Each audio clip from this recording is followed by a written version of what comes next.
오늘 10분 역사의 주제는 을미사변과 아관파천입니다. 1894년은 조선에게 격동의 한 해였습니다. 조선 내부에서는 개혁을 요구하는 동학농민운동이 거세게 일어났고, 또한 조선을 둘러싼 청과 일본 간의 전쟁, 청일전쟁도 벌어졌습니다. 이러한 1894년을 뒤로하고 조선은 1895년을 맞이하였지만 1895년 또한 조선에게는 수많은 사건이 일어난 고난의 한 해가 되었습니다. 또한 조선을 둘러싼 국제 외교도 점점 더 첨예한 대립으로 흘러가게 됩니다. 과연 어떠한 일들이 있었을지 우리가 같이 한번 살펴보겠습니다. 그럼 시작하겠습니다. 1894년 일어난 청일전쟁은 1895년 일본의 승리로 막을 내리게 됩니다. 청과 일본은 이 전쟁을 마무리 짓기 위한 조약을 체결하게 되니 그것이 바로 1895년의 시모노세키 조약이 되겠습니다. 이 조약에서 청은 조선의 자주 독립을 인정하는 한편 배상금으로 일본의 2억량이라는 거금을 지불하게 되었으며 타이완, 즉 대만과 타이완 근처의 펑후열도 그리고 랴오둥 반도를 일본에게 할양하게 됩니다.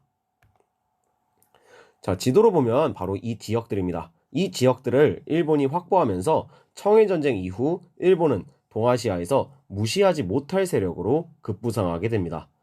한반도에서 영향력을 높이는 것도 바로 이때가 되겠습니다. 하지만 이러한 일본의 성장을 우려하며 지켜보는 나라가 있었으니 바로 동아시아에서 세력 확대를 꾀하던 북쪽의 곰 러시아가 바로 그들이 되겠습니다. 러시아는 동아시아에서의 세력 확장을 위해 프랑스 그리고 독일과 함께 일본의 성장을 방해하기 위한 압력을 행사하게 됩니다. 바로 일본이 시모노세키 조약으로 받은 땅 중에 러시아가 동아시아로 내려오는 길목에 있는 랴오둥 반도를 청에게 다시 반환을 하라는 요구를 하게 됩니다. 이것이 바로 1895년에 러시아, 프랑스, 독일 3국의 간섭, 3국 간섭입니다. 이에 대해서 일본은 아직 러시아라는 강력한 나라와 맞붙을 때가 지금은 아니라고 여겼기 때문에 결국 이 요구를 받아들이면서 랴오둥 반도를 토해내는 굴욕을 경험하게 됩니다. 그리고 이 사건으로 일본은 러시아에 복수할 그때만 노리게 되면서 이를 갈게 되면서 이후에 있을 하나의 사건의 원인이 되게 됩니다. 이렇게 일본이 러시아라는 곰에게 쉽게 굴복하는 것을 보고 고종과 조선은 러시아의 위력을 실감하게 됩니다. 그래서 일본을 견제하기 위해 러시아에 조선이 접근하면서 조선에서 러시아의 영향력이 점점 강해지게 됩니다. 1895년 5월 말 그 이후 친일적이었던 박영효가 권력을 잃게 되고 칠러파인, 이범진, 그리고 이때는 칠러 또는 친미파였던 이완용 등이 정부를 구성하고 내각을 수립하면서 조선 정치계에 대한 일본의 영향력이 점차 러시아에 의해서 줄어들게 됩니다. 이렇게 일본이 조선을 둘러싼 줄다리기에서 러시아에 밀릴 위기에 처하자 일본은 이러한 상황을 빠르게 해결해야 조선을 놓치지 않는다는 위기의식을 가지게 됩니다. 이러한 조선의 칠러 정책의 핵심 인물을 일본은 고종의 왕비인 명성황후가 핵심이라고 판단을 하고 이 명성황후를 제거하고 조선에 큰 충격을 줄 계획을 수립하게 됩니다.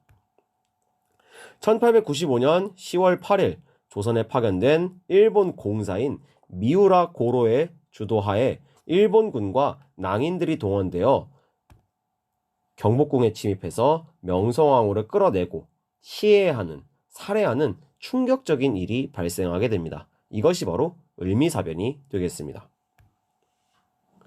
이 을미사변 이후 일본의 영향 속에 김홍집을 중심으로 한 친일 내각이 조선의 권력을 가지게 됩니다.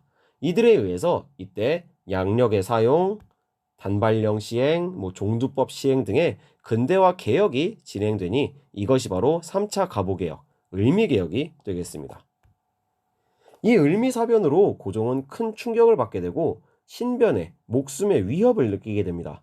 그도 그럴 것이 자기의 아내인 명성황후가 이렇게 끔찍하게 살해당한 곳이 경복궁 궁궐 내이고, 또 여러 설이 여기에 보이지만 어디에서 살해당했든 고종의 근처였기 때문에 자기도 어느 때건 죽을 수 있다는 위협을 느낄 수밖에 없었습니다.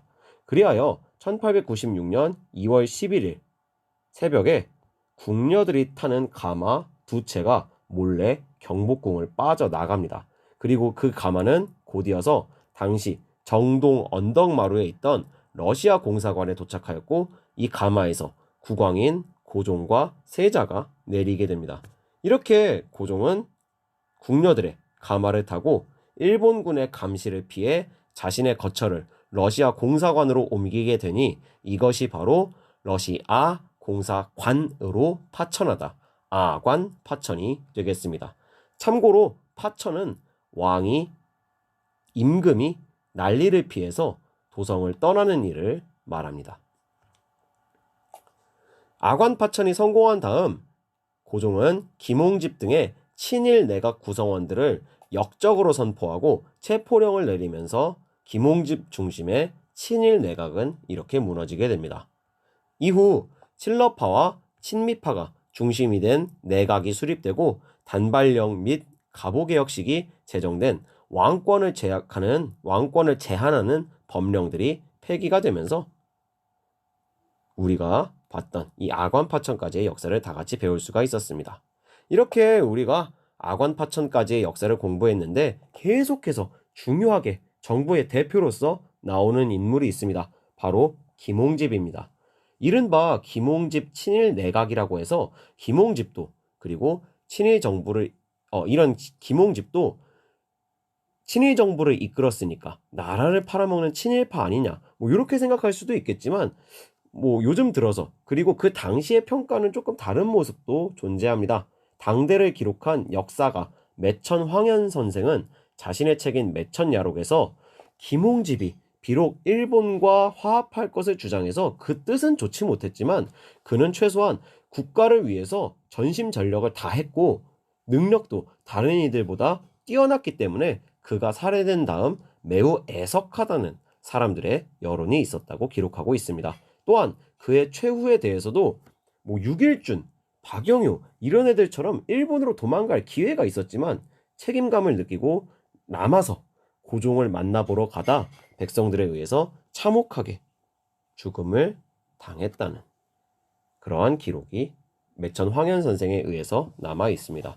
또 어떤 이야기에는 일본군이 김홍집에게 우리랑 같이 일본으로 도망갈 것을 권하자 시끄럽다, 한 나라의 총리로서 백성에게 죽는 건 하늘의 명이다, 남의 나라 군인 도움까지 받아서 살고 싶지는 않다 라고 거부하고 남아서 죽었다는 이야기가 있습니다. 친일 내각을 이끌었지만 우리가 알고 있는 그러한 친일파의 모습이 아닌 이런 정치가 김홍집, 생각보다 굉장히 흥미로운 사람이 아닐 수가 없습니다. 자, 이 파트의 중요 포인트는 다음과 같습니다. 여러분도 한번 확인하시면서 오늘 10분 역사는 여기서 끝! 안녕!